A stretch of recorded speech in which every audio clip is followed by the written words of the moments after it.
সূরা ইখলাস কখন পাঠ করলে সাথে সাথে ফলাফল পাবেন?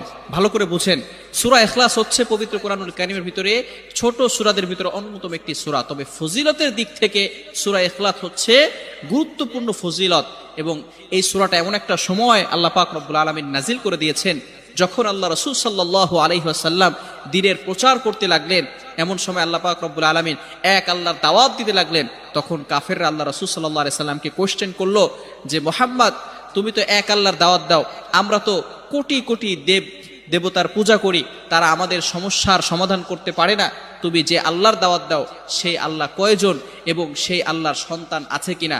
সাথে সাথে আল্লাহ পাক রব্বুল আলামিন এই কাফেরদের প্রশ্নের উত্তরে আল্লাহ রাসূল সাল্লাল্লাহু আলাইহি সাল্লামের কাছে এই সূরাটি নাজিল করলেন, কুল হুয়াল্লাহু আহাদ আল্লাহুস সামাদ লাম ইয়ালিদ ওয়া লাম ইউলাদ ওয়া লাম ইয়াকুল লাহু কুফুয়ান আহাদ।